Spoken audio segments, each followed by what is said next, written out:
ही practice चालू असताना तुमचा असं काही समाजाविषयी दृष्टिकोनात काही बदल झाला का? कारण क्रिमिनल लॉयर म्हणल्यानंतर चांगले ऐकणार, you must be good listener also.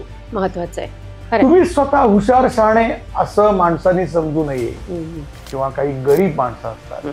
प्रत्येकालाच प्रत्येक फी परवडते असं नाही. खेडोपाडी अजूनही 2-2, 3-3 मैल एक घागरी करता जायला लागतं मायलेकींना. म्हणजे कोणत्या कोणत्या केसेस ऍक्च्युअली क्रिमिनल म्हणून गणल्या जातात? जो आदमी अपनी आत्मा की आवाज नहीं सुनता उसे परमात्मा कभी माफ नहीं करता. आणि असं आहे की तुम्ही दुसऱ्याला काही सांगू शकता पण तुम्ही स्वतःशी खोटं नाही कधी. अजिबात नाही.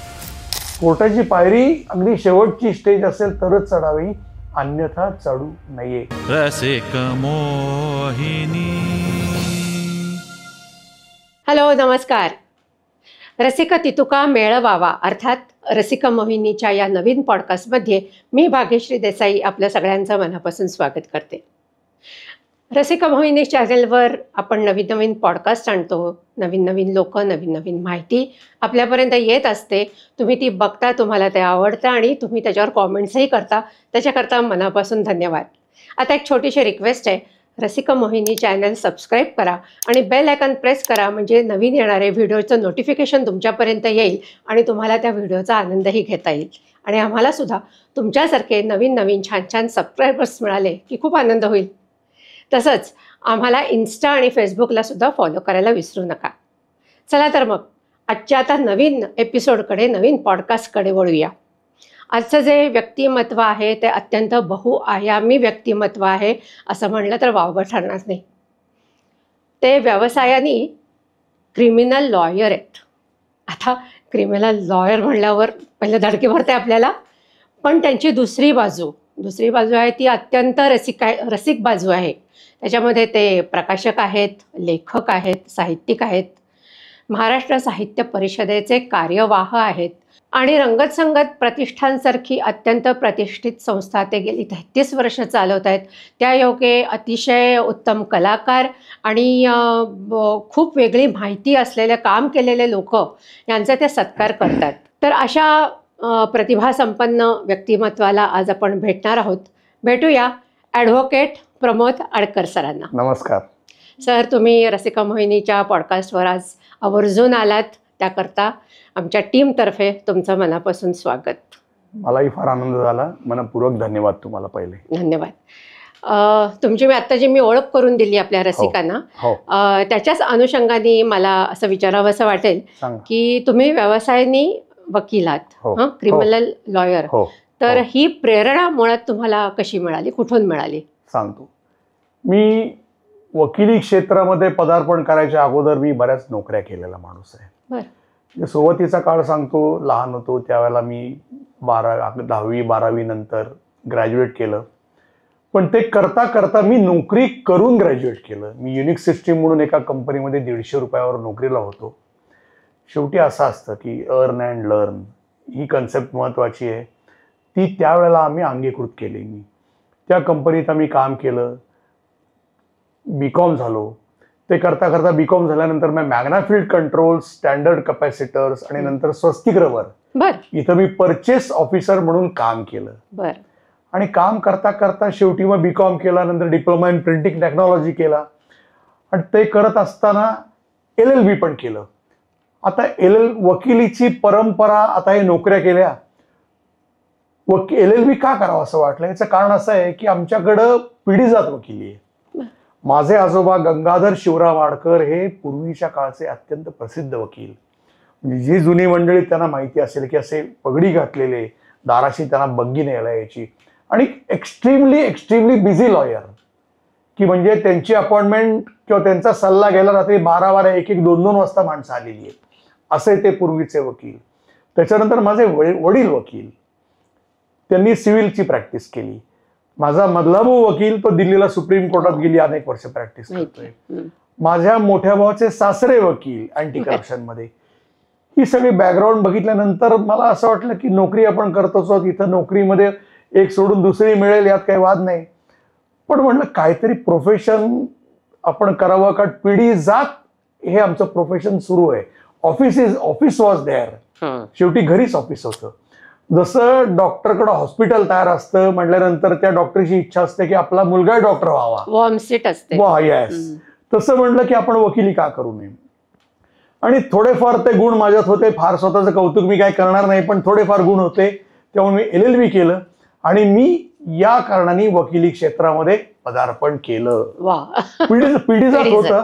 आजोबा, वडील, भावाचे सासरे आणि नंतर मी, आणि प्रॅक्टिस सुरू केली. क्या बात आहे, क्या बात आहे.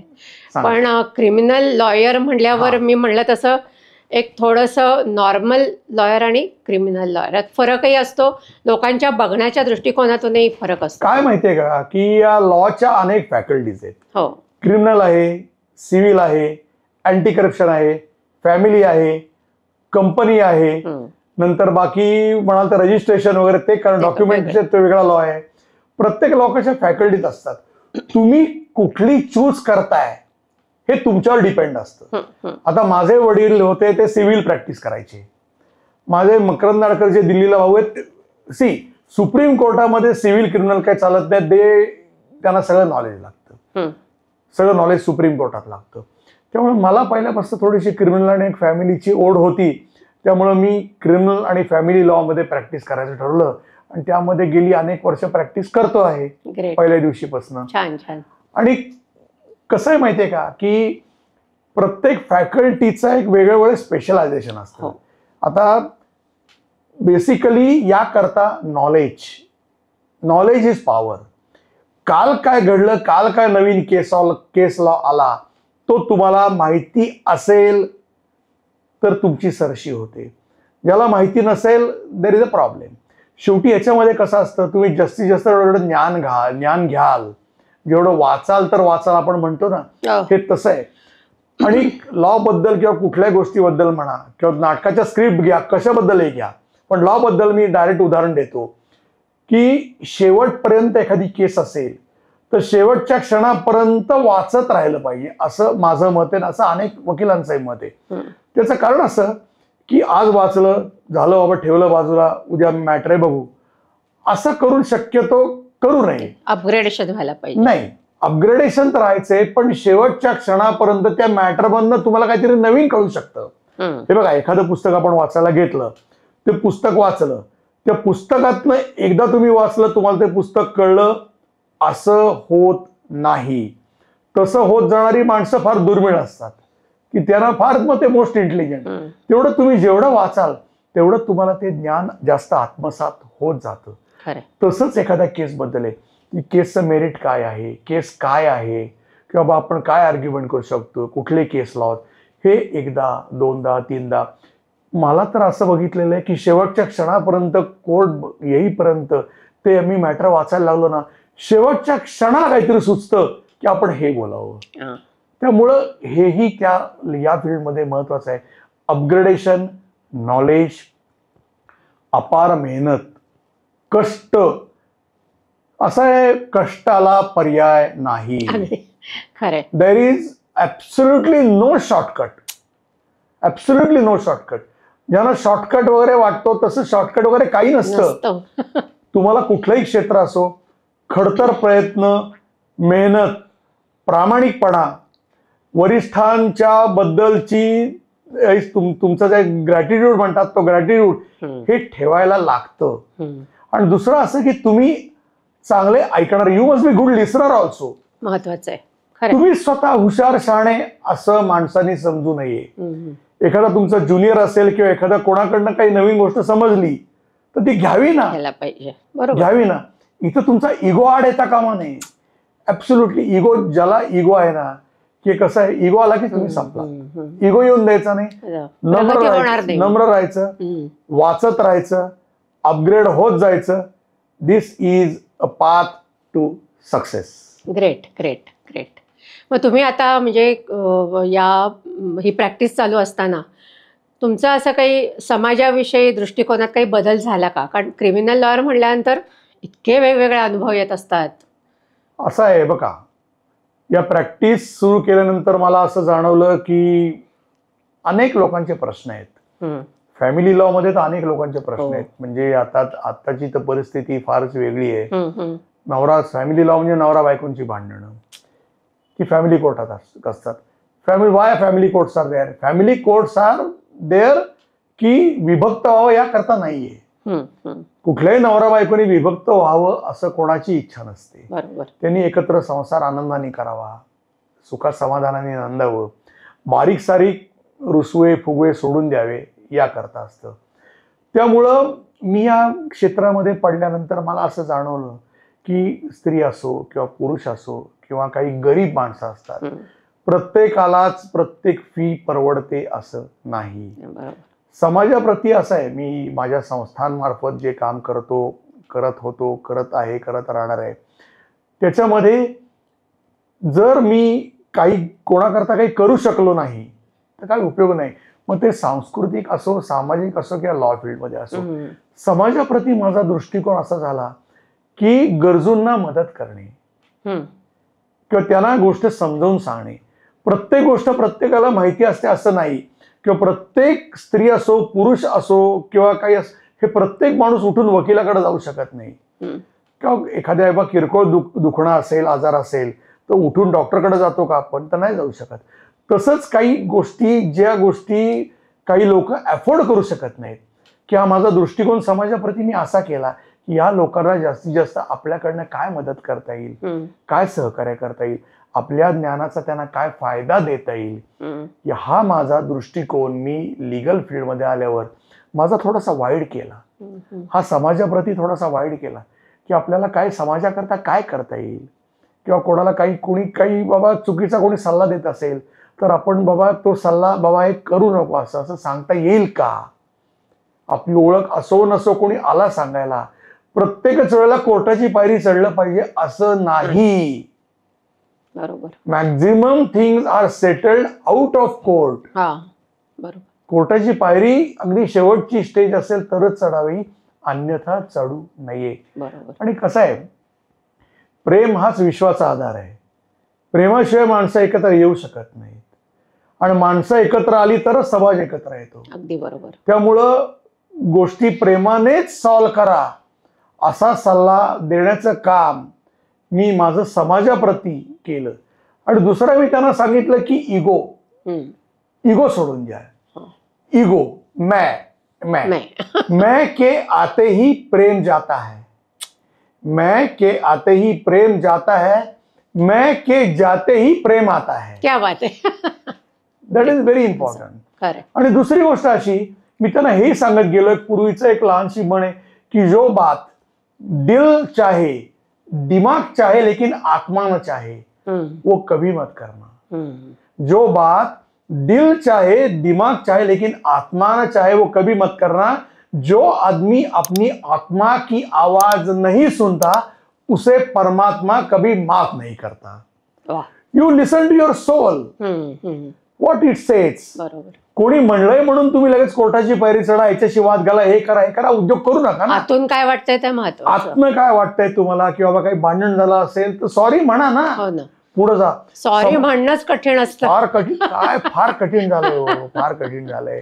सॉरी हा शब्द किंवा सोडून देऊ, पुढे जाऊ, हे 2-3 शब्द जर आजकालच्या पिढीने शेवटी आजकालची पिढी म्हणता येणार नाही, हे पूर्वापार चालत आलेले, इगो इश्यू असतोच. हे सोडून दिले ना तर सगळं आनंद, सुख आणि समाधान आहे हे निश्चित. तर समाजाप्रती मी माझं हे काम लीगल फील्डमध्ये आल्यावर सुरू केलं. फार छान, फार छान. पण त्याच्याच वरनं मला हा प्रश्न आठवतोय, एक म्हणजे वाटतोय, कायद्याची भाषा किचकट असते, म्हणजे असतेच.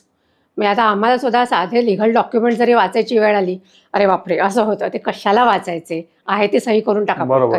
पण हे चुकीचं आहे, आणि ती मुद्दाम क्लिष्ट केली जाते असंही काहींचं म्हणणं आहे की ते नेमकं लोकांना कळूच नाही काय लिहिलंय ते.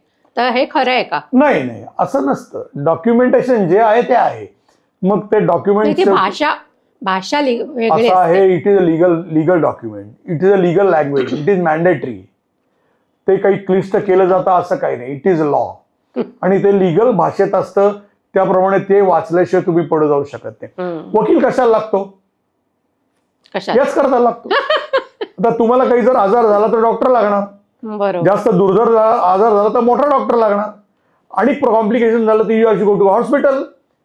तुम्ही असं म्हणू शकत नाही की no I will not go to the hospital, असं you can't say that. You have to go to hospital. त्यामुळं ही लँग्वेज, ही कागदपत्र तुम्हाला लागतात का, तो लागतात, आणि तुम्ही ती वाचलीच पाहिजेत. कुठलाही कागद असो, तो वाचल्याशिवाय, जर तो कागद तुमच्याकरता महत्वाचा असेल, it is important to you, you have to सही करायची असेल तर वाचायलाच पाहिजे. यू हॅव सही करायची असो नाही तर नसो. If the document comes to you and तुम्हाला त्या डॉक्युमेंटचा उपयोग होणार असेल, you have to go through each and every word and word line of the document. कळलं नाही तर यू आस्क. पण ती लिगल लँग्वेज आहे विच इज मॅन्डेटरी, त्याला काही पर्याय नाही. आणि बेसिकली जमिनींचं बघा ना तुम्ही, ती डॉक्युमेंट मोठी डॉक्युमेंट्स असतात. मग त्याच्यातला एखादा क्लॉज जर तुम्हाला एखादा क्लॉज जर तुम्हाला पटला नाही, बदलावासा वाटला, तर तुम्हाला सल्ला घ्यायला लागेल, पण तर तुम्हाला ते वाचायला तर लागेल ना. आता हे शेतकरी वगैरे या लोकांच्या तर कितीतरी जमिनींचे प्रकरण असतात, त्यांना कुठे अनेकांना वाचता पण येत नाही. म्हणून तर ते वकील अपॉइंट करतात ना. पण शेतकरी हुशार झालेत आता, तेही शिक्षित झालेत. आजकालचा शेतकरी जसं शेतात राबतो तसा तो हुशारही झालेला आहे. आणि शेवटी आज म्हणजे काय म्हणतात ते, त्याला म्हणतात ते की बाबा तुम्ही जास्तीत जास्त शिका जे म्हणतात ना, ते महत्वाचं आहे. त्यामुळे शेतकरी असो किंवा कोणी गोरगरीब असो, त्यांनी शिकलं पाहिजे, आणि शिकतात आजकाल.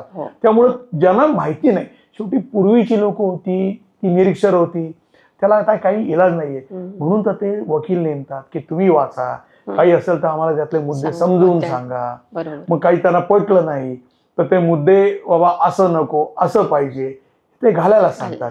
त्यामुळे ती लँग्वेज आणि ते डॉक्युमेंट नेसेसरी आहे का? It is necessary, it is mandatory, and you have to go with it. खरंय. येस. आता क्रिमिनल केसेसमध्ये म्हणजे कोणत्या केसेस ऍक्च्युली क्रिमिनल म्हणून गणल्या जातात, आणि तुमचं काय असं लक्षात राहिलेला एखादा अनुभव ऐकायला आवडेल? अनुभव म्हणाल, पहिले क्रिमिनल केसेस म्हणजे फॉर एक्झाम्पल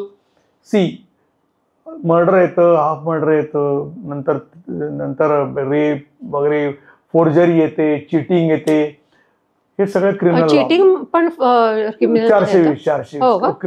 420 चेक बाउन्सिंग येतं, ते वेगळं निगोशिएबल इन्स्ट्रुमेंट ऍक्ट मध्ये येतं, पण चेक पण ते इट्स टाईप ऑफ, ते क्रिमिनल मध्ये येतं सगळं. फॅमिलीमध्ये नवरा बायकोची भांडणं येतात सगळी, त्याच्यामध्ये मग अनेक प्रकार आहेत, त्याच्यामध्ये म्हणजे अनेक प्रकार आहेत.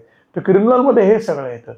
आणि अनुभव म्हणाल तर अनेक अनुभव आहेत, अनेक लोकांना भेटलेले आपल्या रसिकांना ते वाटेल. अनुभव पण कसं असतं माहितीये का, की सगळे अनुभव क्रिमिनल लॉचे अनुभव शक्यतो ऑन कॅमेरा आम्ही सांगत नाही. We are prohibited and some mandatory mandations are there, ते सांगू शकत नाही आम्ही. पण क्रिमिनल लॉच्या अंतर्गत हे येतं.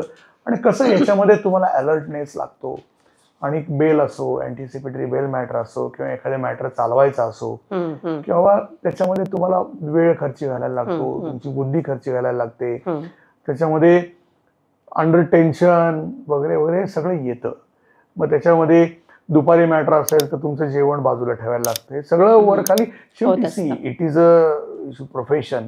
जसं डॉक्टरांना ऑपरेशन रात्री अपरात्री जावं, काय पर्याय नाही, काय डॉक्टरांना काय तुम्ही करणार सांगा बरं.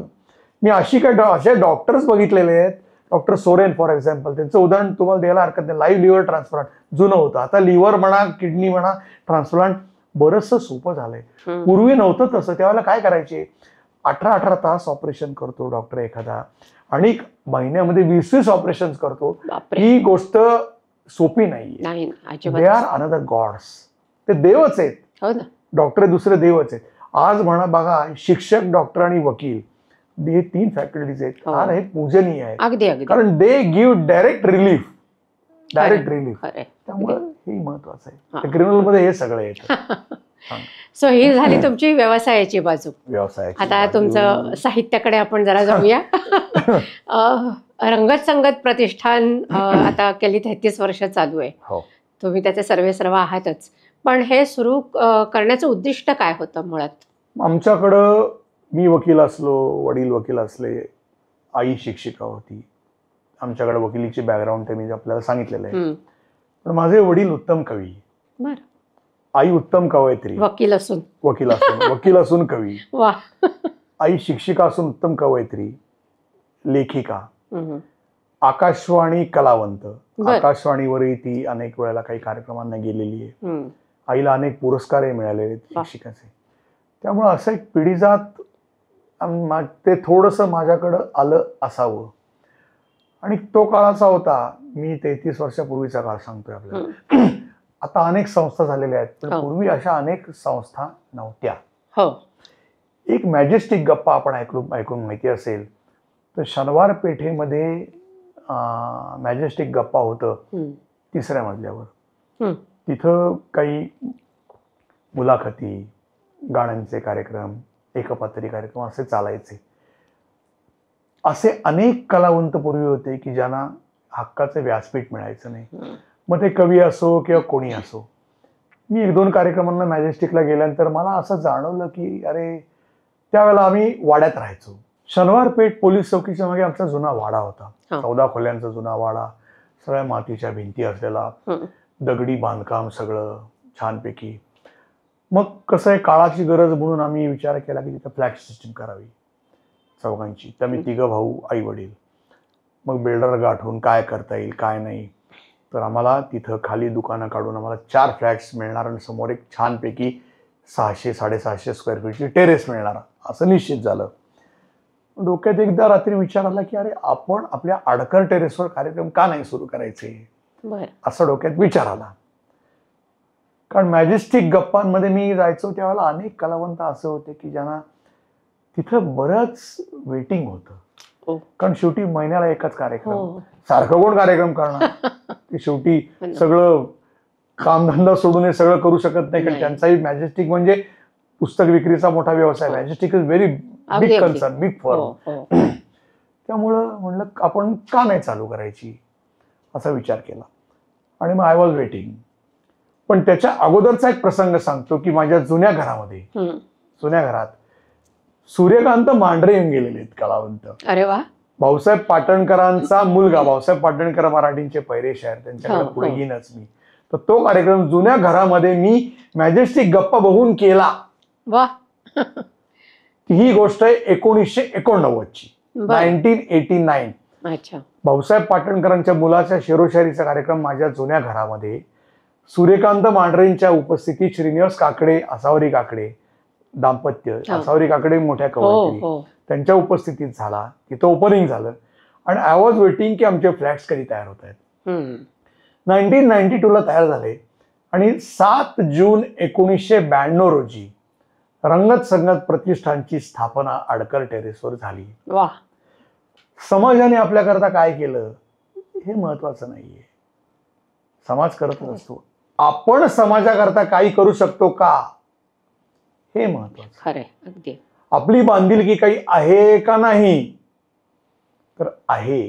प्रत्येकाने आपापली काहीतरी बांधिलकी ठेवलीच पाहिजे. तर हा विचार करून रंगत संगत प्रतिष्ठानची स्थापना 7 जून 1992 रोजी आडकर टेरेसवर. मग आम्ही छत बीट टाकलं, कारण पाऊस होता. अच्छा, ओपन टेरेस. मग करायचं काय शेवटी. मग आम्ही मस्तपैकी तिथं छत बीट टाकलं आणि तिथं कार्यक्रम सुरू केले. पहिला कार्यक्रम मधुकर टिल्लूंचा एकपात्री कार्यक्रम आम्ही विनोदी तिथं केला. आणि त्याला भास्करराव आव्हाड सर आणि केसरीचे संपादक त्यावेळेचे अरविंद गोखले हे दोघं उपस्थित होते. फुल टेरेस भरली. अशी पहिली रंगत संगत प्रतिष्ठानची मुहूर्तमेढ. आणि मी साहित्य विषयक कार्यक्रमाकडे वळलो. क्या बात है, क्या बात है. म्हणजे आज इतक्या वर्षात तुम्ही अनेक कलाकार, नंतर अनेक अशा व्यक्ती की ज्यांनी भरीव कामगिरी केलेली आहे, या सगळ्यांचे तुम्ही सत्कार आवर्जून करत असता. आणि ते तर म्हणजे अनुभव आम्हाला ऐकायला आवडतीलच. पण म्हणजे असे किती आतापर्यंत कार्यक्रम केलेत आणि काय वेगळे अनुभव आलेत? 7 जून 1992ला स्थापना केली टेरेसवर. हळूहळू टेरेस कमी पडायला लागली. 3 जिने चढून वर लोक यायला लागली. अनुभव म्हणाल तर पहिले कार्यक्रम मिळायचे नाहीत, कारण नवीन संस्था. मॅजेस्टिक गप्पा ही मोठी संस्था आहे. रंगत संगत त्यावेळेला रंगत संगत प्रतिष्ठान नव्हतं. इट वॉज ओनली रंगत संगत. ओके. त्यावेळेला कार्यक्रम मिळण्यामध्ये थोडंसं अवघड गेलं. कार्यक्रम तिथनं सुरू झाले. सुरू झाल्यानंतर आम्ही स्नेहसदनमध्ये शिफ्ट झालो. कुठे? स्नेहसदन शनिवार पेठेतलं. ओके. तिथं कार्यक्रम सुरू केले. तिथनं आम्ही पत्रकार भवन, SM जोशी हॉल, इथं कार्यक्रम शिफ्ट केले. आणि अनुभव म्हणाल तर कुठल्या प्रकारचे अनुभव तुम्हाला अभिप्रेत आहेत याच्यामध्ये ते सांगा. कुठेही चांगले वाईट, म्हणजे आता तुम्ही इतक्या लोकांना भेटता, यांचे चांगले सत्कार अनुभव केले. म्हणाल तर, वाईट अनुभव म्हणाल तर इतके आलेत की त्याबद्दल जास्त आहेत का? सांगाल काय माहितीये का, वाईट अनुभव नाव आणि न वाईट घेता सांगा माणसं, तुम्ही, काही प्रॉब्लेम. वाईट अनुभव आणि वाईट माणसं समाजात भेटत असतात. सगळीकडेच असतात, खरंय. पण ती विसरण्याकरता असतात. आपण लक्षात ठेवायची नाही, नाहीतर आपला सकारात्मक दृष्टिकोन हरवून जातो. चांगले अनुभव म्हणाल तर चांगले बरेच अनुभव आले. चांगल्या चांगल्या माणसांनी कार्यक्रम दिले. त्यातले काही चांगल्या अनुभवातले त्यावेळेचे तुम्हाला कार्यक्रम मी सांगतो. भाऊसाहेब पाटणकर, मराठीतले आद्य शायर, त्यांचा यवतमाळ, आता मधुकर टिल्लूंचा कार्यक्रम मी केला. त्याच्यानंतर आज तो कार्यक्रम झाल्यानंतर मला रात्री काही मंडळी शोधत आली माझ्या घरी. म्हणजे फ्लॅट सिस्टीम झाली होती. राजाभाऊ रायकर शिवसेनेचे नेते, की बाळासाहेब ठाकरेंना ती कॅसेट पाहिजे, शिवसेना हिंदू हृदय सम्राट, ती कॅसेट त्यांच्यापर्यंत गेली.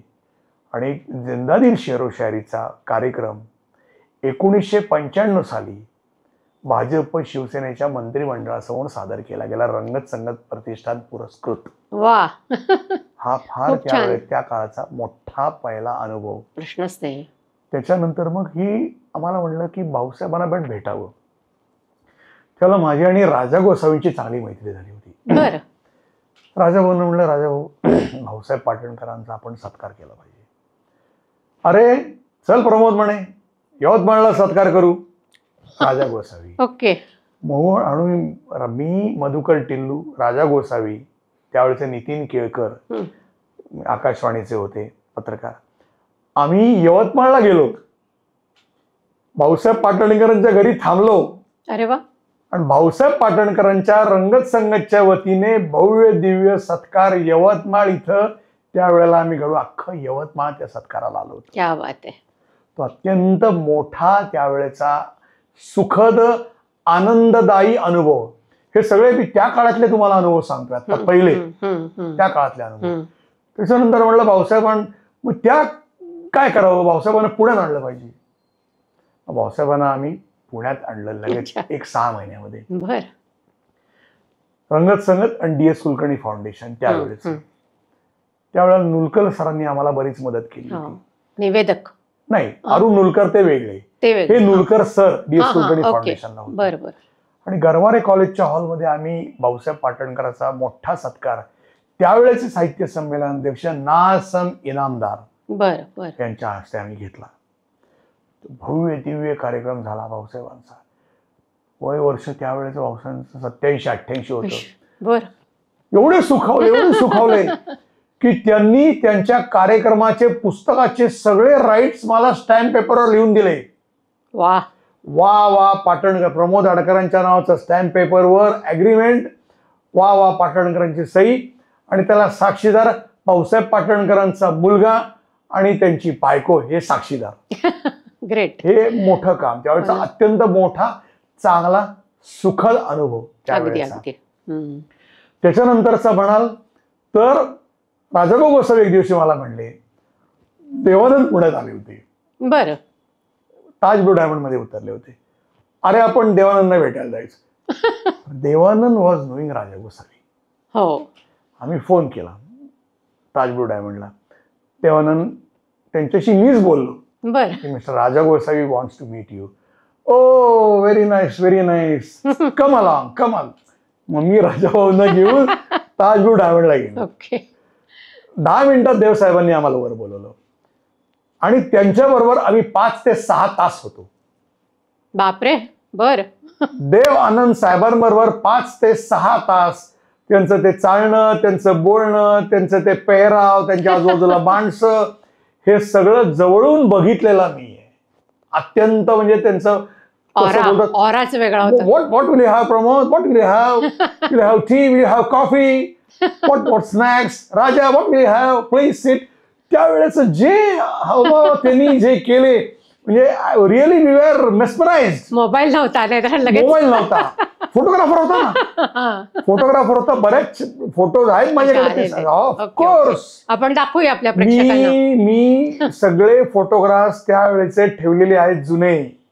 I have everything with me. पण आता इतकं केलंय की काय काय करायचं आणि काय काय दाखवायचा कधी कधी प्रश्न पडतो. इतके कार्यक्रम, इतके जण व्यासपीठावर येऊन गेलेले आहेत, भारतरत्न पासून ते सगळं पुढे सांगेनच. तिथं सिमी ग्रेवाल पण आल्या होत्या. अरे वा. हो, अशी व्यक्तिमत्व. त्यावेळेचा मोठा सुखदानव की देव साहेबांबरोबर 5-6 तास ताज ब्लू डायमंड मध्ये राजा गोसावींबरोबर घालवणं. आणि Raja Gosavi it self big celebrity, big celebrity accompanying me to meet Dev Saheb. It's a big thing. प्रश्नच नाही. त्यामुळे तो स्पेलबाउंडचा तो काळ, सुखद अनुभव हा प्रचंड मोठा सुखद अनुभव माझ्या आयुष्यातला, की जो फार कमी लोकांच्या आयुष्यात येतो, नशिबात येतो. खरंय. अजून एक त्यावेळेचा एक 2-3 अति भव्य अनुभव तुम्हाला मी शेअर करतो. अमरीश पुरी एका कार्यक्रमाकरता पुण्यात आले. अरे वा. राजस साठेंच्या मनीषा नृत्यालयाच्या कार्यक्रमाकडे आले. आणि मी थोडंसं त्यांना असं वाटलं की बाबा हा बरा दिसतो, बरा बोलतो, असं त्यांचं मत. माझं मत नाहीये, त्यांचं मत. त्यामुळे प्रमोद अमरीश पुरींबरोबर तू थांबायचो. त्यावेळेला अमरीश पुरींना एअरपोर्टवर आणायला आम्ही गेलो होतो. आणि राजस साठेने सांगितलं, प्रमोद आडकर ये आपके साथ रहेगा. अमरीश पुरींबरोबर थांबणं. आणि मी सांगतो तुम्हाला, 2 दिवस मी अमरीश पुरी यांच्या बरोबर होतो. 2 दिवस, 2 रात्री, 2 दिवस ते पुण्यात मुक्कामाला होते, ली मेरिडियन मध्ये. आय वॉज विथ हिम. त्यांचं बोलणं, त्यांचा अदब, त्यांचं वागणं, त्यांच्या त्यावेळेला नुकतेच मोबाईल फोन्स आले होते, त्यांच्या मोबाईलवरून मी काही जणांशी बोललो. आणि एक अस्खलित मराठी, अस्खलित अमरीश पुरी, काय प्रमोद ये कसा आहेस. आणि इतका. देवानंद सुद्धा म्हटलं मराठी बोलायचे का? देवसाहेब नाही, मराठी नाही. Devsaheb was interacting with us in Hindi and English. Hindi and English. पण ही style was very different. Amrish पुरीची स्टाईल एकदम डिसेंट, एकदम डिसेंट. ते चालत सुद्धा आले असे समोर. एकदम सगळं माझ्यात कसं आहे की एक थोडासा बरा माझ्या बरी गोष्ट माहिती आहे, म्हणजे आय डोंट फॉरगेट थिंग्स.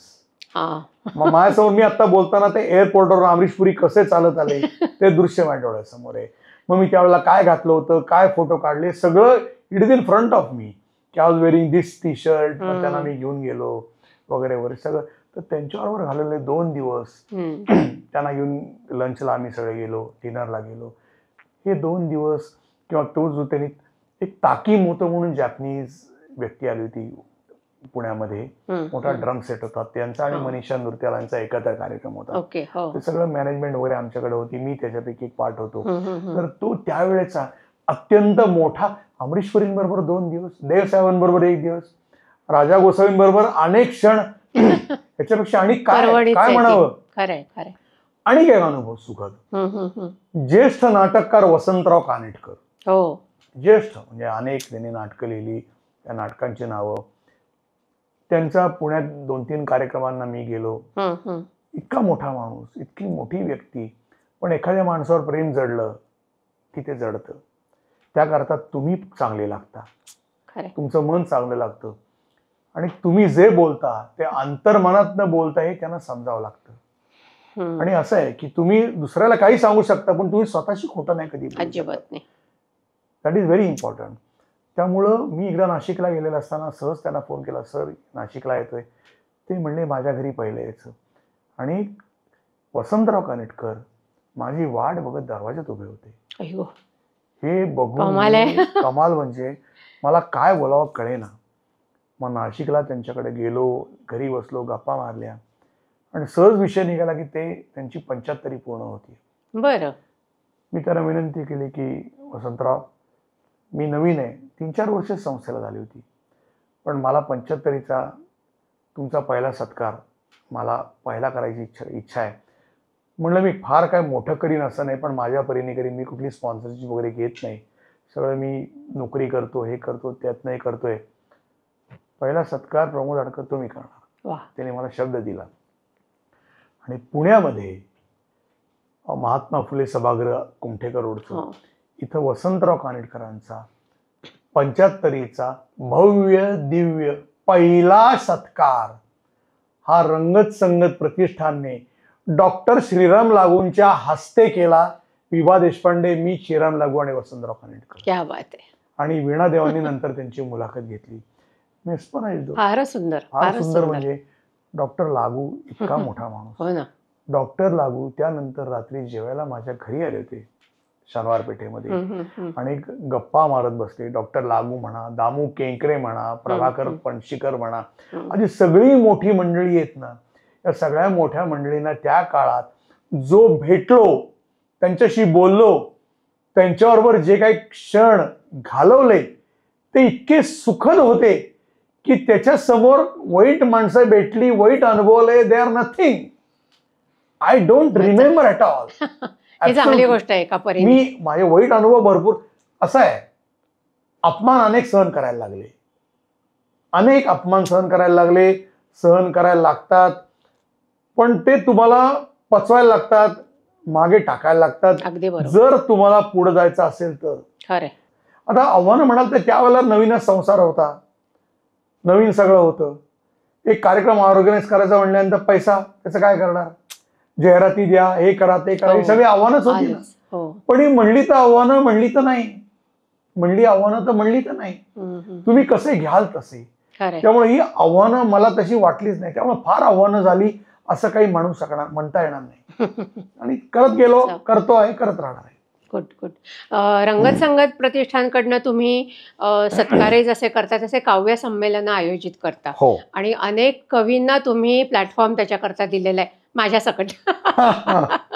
तर मला रसिकांना एक गोष्ट त्याच्यात छोटीशी सांगायला आवडेल. माझा आषाढ हा काव्यसंग्रह काही वर्षांपूर्वी प्रकाशित झाला, त्रैभाषिक काव्यसंग्रह. आणि त्याला ॲडव्होकेट अडकर सर प्रमुख पाहुणे म्हणून होते. Don't call me sir, please don't call me sir. मोठ्या व्यक्ती आहे शेवटी. नाही नाही, don't call me sir, it is formal. Pramod Adkar म्हणा तुम्ही, ते जास्त आनंद वाटेल. तर ते होते चीफ गेस्ट म्हणून. आणि कार्यक्रम सगळा झाला, छान लोकांनी रिस्पॉन्स पण दिला. त्याच्यानंतर आमचं थोडंसं आम्ही हे केलं, काव्य वाचन केलं त्याच्यामध्ये. आणि कार्यक्रम संपल्यानंतर सगळे घरी गेले. दुसऱ्या दिवशी सरांचा फोन आला. ते म्हणाले कार्यक्रम खूप सुंदर झाला वगैरे, झालं आमचं बोलणं. आणि नंतर म्हणाले तुम्ही आता याचं पुढे काय करायचं ठरवलंय, आषाढ काव्यसंग्रहाचं पुढे काय करायचं ठरवलंय. तर मी म्हटलं मला काहीच माहीत नव्हतं. मला खरं मी 2014पासून अचानक कविता करायला लागले. 2018-19मध्ये एक म्हणजे सगळ्यांची इच्छा होती म्हणून काव्यसंग्रह प्रकाशित केला. त्याच्या पुढे जाऊन त्याचं काही करायचं असतं हे मला काही माहीत नव्हतं. तर अडकर सर म्हणले असं नाही, काहीतरी तुम्ही म्हणजे त्याचा विचार केला असेल. म्हणलं नाही, प्रकाशक जे आहेत ते बघतील आता काय त्याचा सेल करायचा आहे, कुठे काय करायचं, कुठे द्यायचं ते. तर सरांनी मला तो प्रकाशन विश्व ग्रंथ दिला. ते म्हणले की त्यातनं तुम्ही निवडा तुमच्या याला सुटेबल कुठला आहे पारितोषिकाला, आणि तसे तसे त्यांना अर्ज करा. मी ऐकलं सरांचं. साधारण 30 ते 35 मला अशी वाटली योग्य नावं की जिथे जिथे आपण ग्रंथ आपलं आषाढ काव्यसंग्रह पाठवू शकतो. आणि मला ध्यानीमध्ये नसताना 15 ते 16 पारितोषिकं त्याला मिळाली. त्याच्यामध्ये महादेवी वर्मा पुरस्कार हिंदी कवितांना, नामदेव ढसाळ पुरस्कार, तुमच्या रंगत संगत प्रतिष्ठानचा काव्य प्रतिभा पुरस्कार, अशा हे समावेश आहे. त्याकरता सरांचे एक मानवे तेवढे आभार. नाही, सो नाईस ऑफ यू. मी माझ्या काव्य क्षेत्राकडं किंवा काव्य विभागाकडे वळण्याच्या अगोदर I would like to talk about Ashadh. तुमच्या लक्षात असेल तर आषाढ काव्यसंग्रह तुमचा मराठी, हिंदी, इंग्लिश तिन्ही कविता आहेत. त्यावेळेला मी काय भाषण केलं होतं ते तुमच्या सगळ्या स्मरणात आहे. आणि त्यावेळेला मी तुम्हाला हे म्हणलं होतं की अशी एखादी कविता, एकच कविता की जी स्मरणात राहील असं तुम्ही बघा. याच्यातली कुठली तरी कविता कुठल्या तर रसिकाच्या नक्की स्मरणात राहील हे तुम्हाला मी आज सांगतो.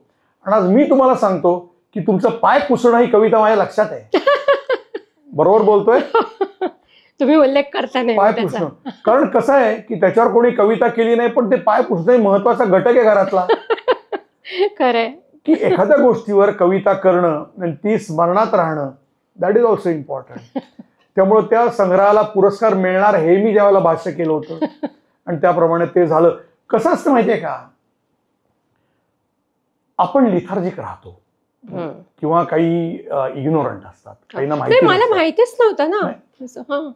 पण कसं आहे, तुम्हाला माहिती सांगितल्यानंतर तुम्हाला तो ग्रंथ दिल्यावर तुम्ही पाठवलेत हे महत्वाचं नाही का? अहो, लोकांना माहिती असतं, मग ते कशाला पाठवायचे, काय पाठवायचे, मग काय होणार आहे, मग एवढे पैसे कशाला खर्चायचे, असं आहे. आळस करायचं नाही. तुम्ही कविता केल्यात ना, कविता संग्रह छापलात ना, काढलात ना, प्रकाशित केलात ना, अरे मग जिथं पुरस्कार आहेत त्या संस्था पण आहेत ना, त्या काम करतायत ना, मग तिथं पाठवा ना संग्रह तुमचा.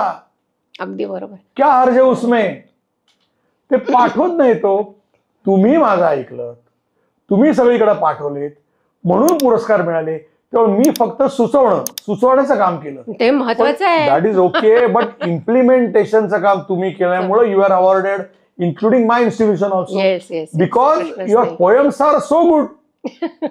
आणि मी स्वतः 7,000 कवी माझ्या व्यासपीठावरून गेलेले आहेत आणि मी स्वतः म्हणतो युअर पोएम्स ऑफ गुड म्हटल्यानंतर गुड आहे. कारण असं आहे की मला काय चांगलं काय वाईट कुठली कविता एवढं तर नक्कीच समजतं आता इतकं बघितल्यानंतर. त्यामुळे आषाढ बद्दल मी त्यावेळेला जे मत व्यक्त केलं होतं तेच आज आहे आणि तेच कायम राहणार आहे. आणि आपण आषाढवारचा कार्यक्रमही केला होता, एक छान आपण करायचो जवळजवळ मला वाटतं 15-20 कार्यक्रम आपण केलेत. सातारा सकड जाऊन कार्यक्रम केलेत आपण 3-4 जणांनी बांधलाय तो कार्यक्रम छानपैकी. म्हणजे कसं आहे माहितीये का की कविता संग्रहाचं प्रकाशन केल्यानंतर तो आनंद, नुसता प्रकाशन केला त्याचा आनंद वेगळा, पुरस्काराचा आनंद वेगळा, कार्यक्रमाचा आनंद वेगळा, अप्रिसिएशनचा आनंद वेगळा. हे अनेक आनंद तुम्हाला मिळाले का नाही मिळाले? अगदी. तर त्याच्यातली अजून एक कविता जी तुम्ही सांगताना तुमच्या डोळ्यात नेहमी पाणी येतं, सांगू ते मला हे लक्षात घ्या, हे माझ्या डोक्यात एक स्मरणात आहे. म्हणजे मला कविता संग्रह आवडलाय की तुम्ही प्रवासाला निघाला होतात, समोर जाताना एक कोंबड्यांनी भरलेली गाडी होती आणि येताना तीच गाडी पूर्ण मोकळी होती. मग त्यांचं काय झालं असेल हा विचार, सारं कसं शांत. त्यामुळे कसं आहे माहितीये का, त्या कवितेतनं काही जर आशय असेल तर ही कविता स्मरणात राहते. खरे आशय असेल तर. त्यामुळे तो आशय होता म्हणून स्मरणात राहिली. अगदी बरोबर. आषाढ बद्दल मी जरा माझं मन मोकळं मत आहे. अगदी नाही. आणि मला तेच रसिकांना सांगायला आवडेल, सरांचा हा वसा मी पुढे चालू ठेवला आणि जेव्हा केव्हा मी काय कवितेचं प्रकाशन असेल, काव्य संग्रहाचं प्रकाशन असेल तिथे जाते चीफ गेस्ट म्हणून किंवा काय, तर तिथे मी आवर्जून सांगते आणि अडका सरांचं मी उदाहरण देते की त्यांनी मला प्रोत्साहित केलं ते काव्यसंग्रह पारितोषिकांकरता पाठवायला. तसंच तुम्ही पण करा, घरात ठेवू नका, ते पुस्तक घ्या आणि पाठवा. बरोबर. मी ऐकलं एकदम. आता मी माझ्या काव्य विभागाकडे येतो. बरंच बोलायला लागेल त्याकरता, पण सांगावं तर लागेलच. अगदी. कविता हा कणा आहे माझा. मला कवींबद्दल नितांत आदर आहे. हा 4 ओळीत कवी बरंच काही सांगून जातो. प्रत्येक माणसाच्या आयुष्यामध्ये चांगली वाईट वेळ येते. प्रत्येक माणसाला ही फेस करावीच लागते. एखादी फेस येते. काही नशिबान असतात ज्यांना कधी फेस येत नाही, पण तरी असतात, त्यांच्या मनात असतात.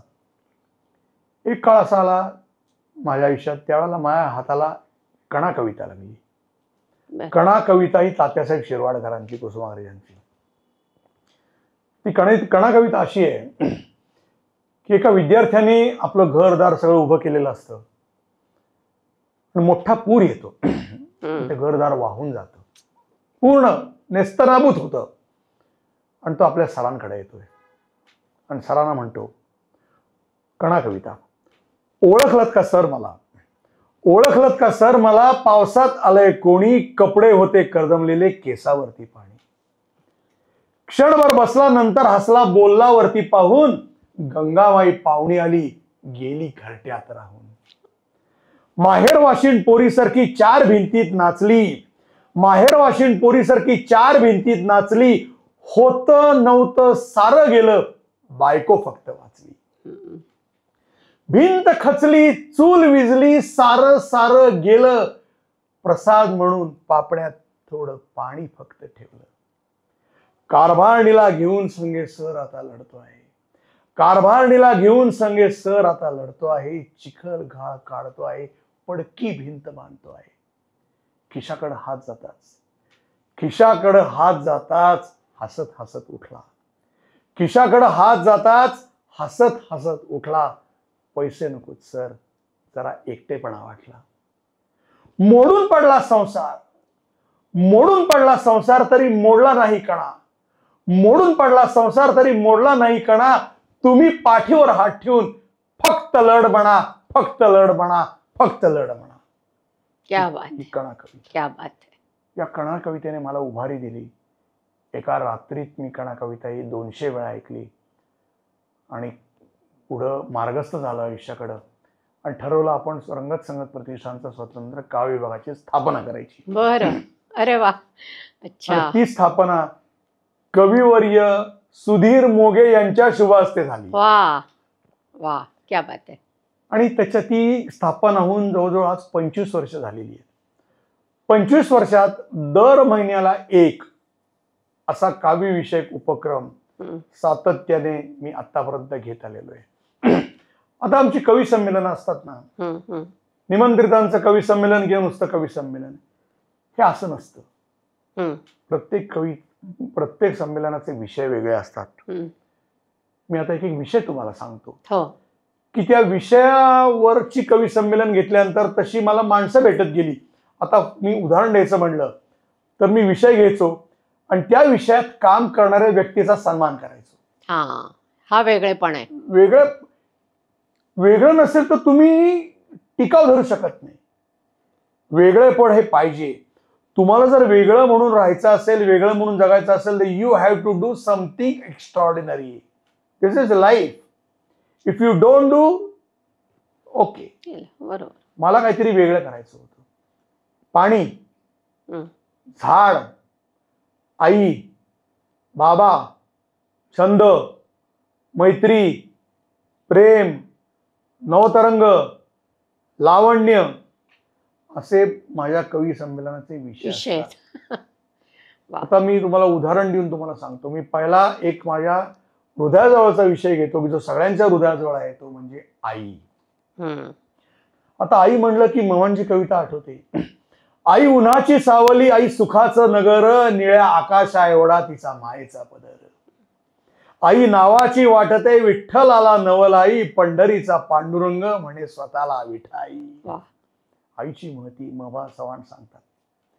आई विषयावरचं आमचं कवी संमेलन, आई विषयावरचा आमचा पुरस्कार, ते पुढे येईनच, पण आई विषयावरचं कवी संमेलन होतं, पुरस्कार होता. सुंदर कार्यक्रम झाला.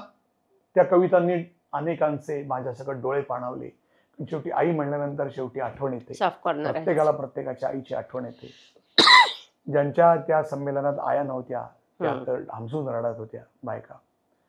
कार्यक्रम संपला. एक हायफाय जोडपं माझ्याकडे आलं. हरकर साहेब म्हणत, बोला, 8 दिवसांनी आपण आमच्या घरी यावं. कार्यक्रम झाल्यानंतर आपण म्हणतो ठीक आहे, नक्की आहे, नक्की. 8 दिवसानंतर त्यांनी फोन केला, कधी येत आहे. बरं. बावधनला वगैरे राहणारी लोक. म्हटलं अहो, म्हटलं त्याला प्रॅक्टिस होती, व्यस्तता होती तेवढीच. येतो म्हटलं, नक्की येतो, नक्की येतो म्हटलं, निश्चित येतो. कधी आल? म्हटलं असं करा, 2-3 दिवसांनी फोन करा. त्याने 2-3 दिवसांनी परत फोन केला. बरं. कधी आल? अरेच्छा. मग म्हणलं फारच सिरियस होते. काम सांगा म्हणलं, काय असेल ते काही. आणि मी खरंच 7 जून 1992 साल आठवलं. म्हटलं थँक गॉड, संस्था स्थापन केली. संस्था मोठी, कार्यक्रम मोठे, आई मोठी, मी नाही मोठा, संस्था मोठी, निमित्त मात्र असतो. मी निमित्त मात्र झालो. तर हा अनुभव आज आई संमेलन दिला मला. वा वा वा. काय अविस्मरणीय, अविस्मरणीय शब्दात वर्णन करता येईल, शक्यच नाही. तसंच पूर्वीचा एक अनुभव स्मरणात आलाय, तो सांगतो. पूर्वी आत्ताचा आपण SMS व्हॉट्सअपचा जमाना आहे, पूर्वी तसं नव्हतं. पूर्वी आपण पोस्टकार्ड पाठवायचो. बरोबर. पूर्वीचा पोस्टकार्डचा जमाना होता. मी, माझी बायको, माझी वहिनी 400-400 500-500 पोस्टकार्ड लिहायचो. उगाच संस्था मोठी होत नाही. म्हणजे आमंत्रणांची 400-400 500-500 पोस्टकार्ड लिहायचो. बापरे. कारण बाकीचं परवडायचं नाही. पोस्टकार्डवर शिक्का मारायची फक्त पोस्टाने आम्हाला परवानगी दिली होती. अच्छा. तर शिक्का मारायचा हा कार्यक्रम आम्ही हाताने लिहायचो. बर. एका कार्यक्रमात एक आजोबा माझ्याकडे आले आणि सेम माझ्या आता त्यावेळेला जुनी गोष्ट आहे ही. म्हटलं काय आजोबा? काही नाही आडकर म्हणे, तुम्ही जगवताय मला. म्हणजे काय? स्नेहसदन मधली गोष्ट. म्हटलं म्हणजे काय? काही नाही म्हणे, तुमच्या तुम्ही कार्यक्रमाची वैविध्यता एवढी असते की ते मला आनंददायी ठरतं. मी त्याचा आनंद घेतो कारण तुमच्या मी पत्राच्या प्रतीक्षेत असतो. अरे वा. की कधी मला पोस्टकार्ड मिळेल आणि त्याचा वारसा वाचून कुठला कार्यक्रम आहे कधी असेल. मी तुमच्या कार्यक्रमाला, प्रत्येक कार्यक्रमाला पहिला येऊन बसतो. बापरे. वा. अशा त्या माणसाला जगवण्याचं काम मी करतो असं त्याच्या तोंडून ऐकल्यानंतर काय सार्थक झालं जीवनाचं. खरंच आहे. त्या काव्य विभागाने अजूनही माझे विषय जे आहेत की आता उदाहरण द्यायचं म्हटल्यावर पाणी. अजून बघा की गावामध्ये पाण्याचं दुर्भिक्ष किती आहे. आपण पुण्यात सुखात आहोत की आपल्याला पाणी मिळतं आणि आपल्याला किंमत नाही, त्यामुळे किंमत नाही. खरंय. असं आहे की खेडोपाडी अजूनही 2-2, 3-3 मैल एक घागरी करता जायला लागतं मायलेकींना. ते आपण बाकायदा टीव्हीवर बघतो. हे आपल्या मनचं कोणाचंच नाहीये. हे आपण बघतो, जे बघतोय ते आपण बोलतो. बरोबर. की आज 10 दिवसांनी पाणी येणार, 8 दिवसांनी येणार, दुष्काळ पडला. काय हे पाण्याचं काय केलं पाहिजे? कुठेतरी काम तर केलं पाहिजे ना. तर डोक्यात एकदा विचारला, पाण्याविषयी कवी संमेलन का नाही घ्यायचं आपण? तर पाणी हा विषय निवडला. आणि जसं आता उदाहरणार्थ आईबद्दल सांगितलं तर आदर्श आई पुरस्कार आम्ही त्या निमित्ताने सुरू केला. बरं. आईचा सन्मान. पाणी विषयक कवी संमेलन आणि पाणी विषयक काम करणाऱ्या एका व्यक्तीचा सन्मान. असं अनेक वर्ष करतोय. त्याच्यात मला भेटले एक शिरूरचे व्यापारी. असं आहे, लोकांकडे पैसा, बरेच लोक श्रीमंत आहेत, पैसा असतो, पण दातृत्वाची बोंब आहे हो. 10 रुपये खिशात कोणी गोळा करता काढून देत नाही. अशी लोक बघितलीत मी. असं सहज काढून देणारी, सहज मदत करणारी माणसं बघितलीत मी आयुष्यामध्ये. तर तो माणूस काय करायचा, जिथं गरज आहे तिथं पाण्याचं दुर्भिक्ष आहे तर स्वखर्चाने टँकर पाठवायचा. अरे वा. स्वखर्चाने टँकर पाठवायचा. त्याकरता त्यांनी आपल्याला उत्पन्नामधला बराचसा वाटा पाण्याकरता, त्या उन्हाळ्याकरता काढून ठेवलेला असतो बाजूला. कोण करतंय? बापरे. की खेडोपाड्यात टँकर पाणी नाही, टँकर पाठवा. इकडं नाही, टँकर पाठवा. इकडं पाणी लागतंय, विहीर खणून द्या. बरं. इकडं बोर खणून द्या. हे free of cost. Free of cost. Why will you charge? तो मोठा व्यापारी होता. पण त्या व्यापाराला आपण काहीतरी केलं पाहिजे हे मनात होतं म्हणून त्यांनी ते केलं. मग अशा व्यापारी जो मोठा माणूस आहे त्याला समाजासमोर आणायचं नाही का? आणायचं. म्हणून आज पाणी विषयक कवी संमेलन त्याचा यथोचित मोठा सत्कार केला की हा माणूस असं करतो बाबा. वा. कौतुक आहे. तुमचंही कौतुक आहे. आमचं तो माणूस हे फोकस काम आपण करू शकतो का? नाही करू शकत. मग जी माणसं करतात त्यांना पाठबळ आणि कसं असतं प्रोत्साहन. आणि ते बघून 4 माणसांना जरी वाटलं आपण हे करावं. की आता अजून एक व्यक्ती अशा आहेत की ज्या काय करतात, नोकरी करतात, पण दर शनिवारी आणि रविवारी पूर्ण दिवस एक प्लंबर हाताशी घ्यायचा. की फॉर एक्झाम्पल भाग्यश्री देवस्थानची सोसायटी किंवा तिथले कोण आहेत तुमचे सेक्रेटरी, कोण आहेत चेअरमन, त्यांना भेटायचं की काही नाही, मी असं आहे, प्लंबर आहे, कोणाच्या घरात नळ बदलायचा आहे का, कोणाचा नळ गळतोय का. हे तो असं सोसायटी टू सोसायटी माणूस दिवसभर तेच काम करणार आहे. मग काही ठिकाणी नळ गळतोय, पाणी पडतंय, मग तो नळ दुरुस्त करायचा. कारण एक एक टिप टिप टिप जरी पाणी पडलं तरी काही काळानंतर it is in big quantity. हो, प्रश्नच नाही. हे काम करणारा मला माणूस भेटला. अशी देवांग जानी, आता नाव घेतो माणसाचं कारण त्याचा यथोचित सन्मान आत्ताच केलेला आहे मी. बरं. देवांग जानी म्हणून मला नाशिकचा एक माणूस भेटला. त्यांनी 5.5 लाख टन सिमेंट कॉन्क्रीट नदीमधून उपसलं. कोर्ट कचेरी केली. तो अजूनही लढा देतोय. काय कामधंदा नाही का, पण हे फोकस्ड काम, हे फोकस्ड काम करतोय तो पाण्याकरता. आज पूर आला तर म्हणजे पुराचा धोका कमी संभवतो. कॉन्क्रीट काढलं ना, जागा मिळाली पाण्याला. असं पाण्याचं काम करणारी अनेक माणसं मला भेटली. त्यामुळे पाणी कवी संमेलन आणि पाणी विषयक काम करणाऱ्या व्यक्तीचा सन्मान, आणि ते बघून 4 लोक जरी पुढे आली बाबा आम्ही काही करतो तर ते आनंददायीच आहे. तर असं आहे पाणी कवी संमेलन. बरोबर. मग मनात विचार आला, अरे झाड आहे, झाड म्हणल्यानंतर पर्यावरण, oxygen on which we live, that is also important. मग अशा काम करणाऱ्यांचा आपण सत्कार का नाही करूयात. एक मला व्यक्ती भेटली, ती काय करायची, झाडातनं खिळे काढायची. झाडातनं खिळे काय होतं, झाडामध्ये बाबा बोर्ड लावायचा, ठाक ठाक ठाक ठोका फांदीला. हो ना, बोर्ड.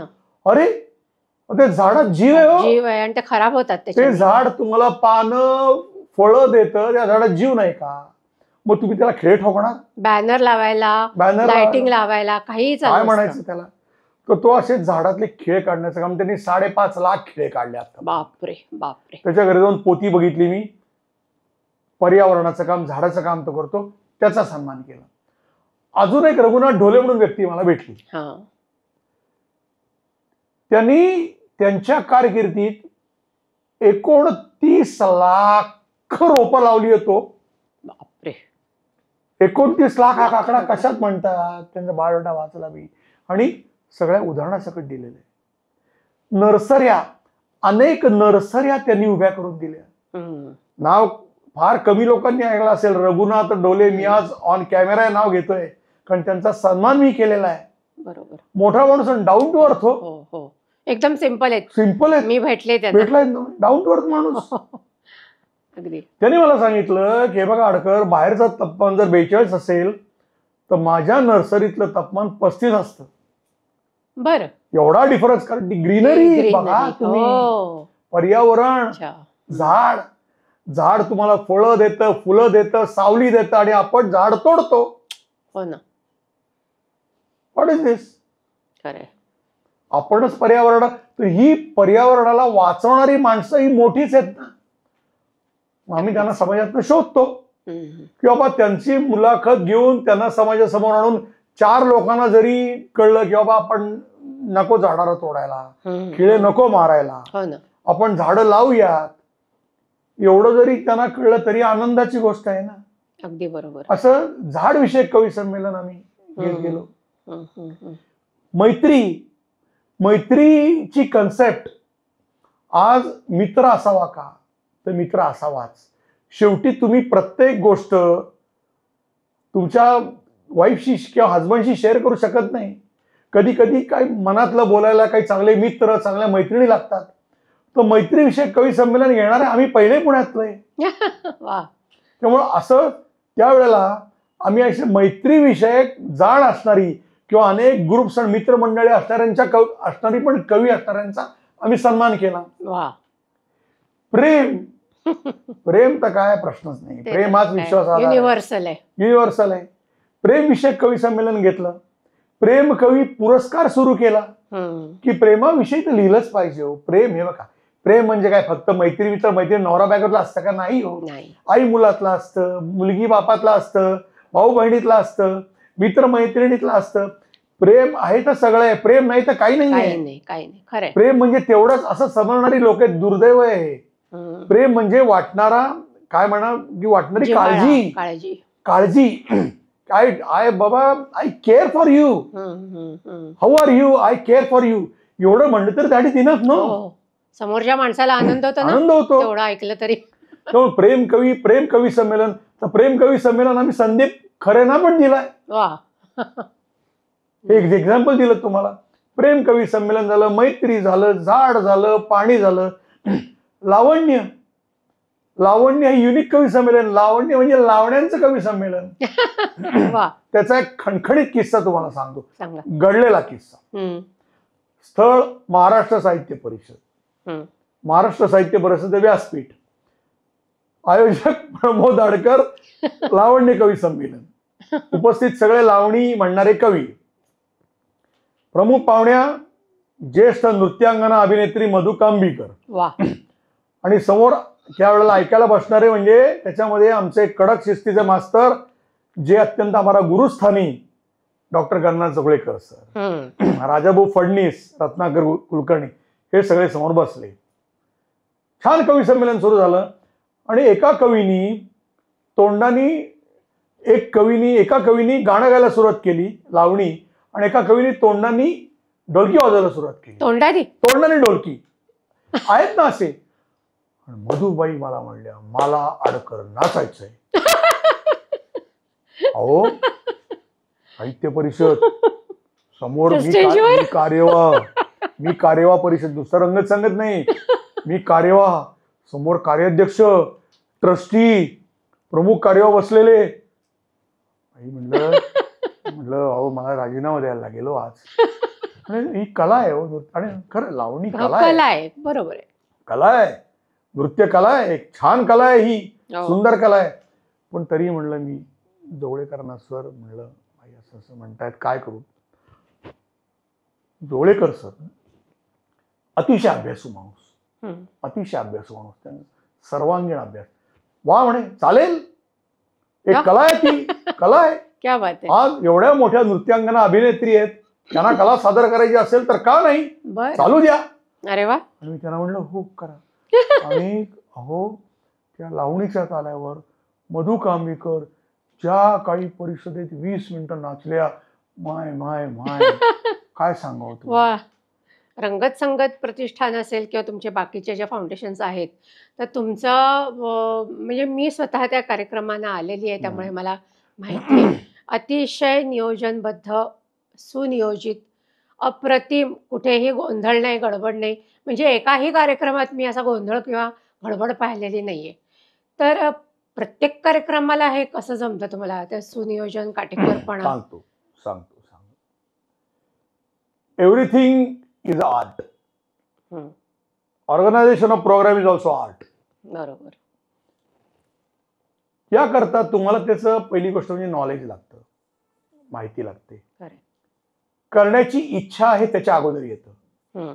इच्छा, नॉलेज, शिस्त, काटेकोरपणा आणि नो कम्युनिकेशन गॅप. आता बघा, व्हॉट्सअपमध्ये सुद्धा प्रमोद आडकरांनी कधी कम्युनिकेशन गॅप ठेवल्याचं आपण सांगणार नाही मला. No communication gap. त्यामुळे एखादा कार्यक्रम आयोजित करायचा असेल तर कार्यक्रम काय आयोजित करायचा, कोणाला बोलवायचं, एखादी मुलाखत असेल तर ती मुलाखत कोणाची घ्यायची, कोण घेणार, किती वेळाची, त्याचं क्वेश्चनेअर, त्या दोघांची संपर्क, वेळ, हॉल बुकिंग, हॉल अवेलेबिलिटी, पत्रिका छापणं, ती पत्रिका लोकांपर्यंत पोहोचवणं, माईक सिस्टीम, लोकांपर्यंत त्यावेळेला पोस्टकार्ड किंवा आता SMS किंवा व्हॉट्सअप पोहोचवणं.